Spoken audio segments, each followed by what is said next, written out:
दहशतवादी हल्ल्याला असं उत्तर दिलं जाईल की जग बघेल, पडद्यामागे कारस्थान रचणाऱ्यांना शिक्षा मिळणार. संरक्षण मंत्री राजनाथ सिंग यांचा इशारा. जम्मू काश्मीरच्या पहलगाममध्ये दहशतवाद्यांकडून पर्यटकांवर गोळीबार. 26 पर्यटकांचा मृत्यू. गृहमंत्री अमित शहांकडून मृतांना श्रद्धांजली. पहलगाममधील दहशतवाद्यांच्या गोळीबारामध्ये महाराष्ट्रामधील 6 जणांचा मृत्यू.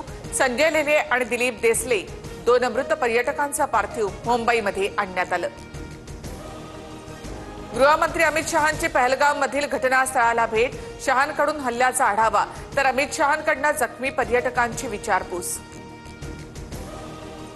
पहलगाममध्ये हल्ला करणाऱ्या दहशतवाद्यांचे फोटो समोर. 2 पाकिस्तानी तर 2 स्थानिक दहशतवादी असल्याची सूत्रांची माहिती. दहशतवाद्यांचे फोटो समोर आल्यामुळे तपासात मोठी मदत मिळणार. सौदी अरेबियाचा दौरा अर्धवट सोडून पंतप्रधान मोदी भारतात. विमानतळावर पंतप्रधान मोदींकडून हल्ल्याचा आढावा. आज दिल्लीमध्ये मोदींच्या उपस्थितीमध्ये उच्चस्तरीय बैठक.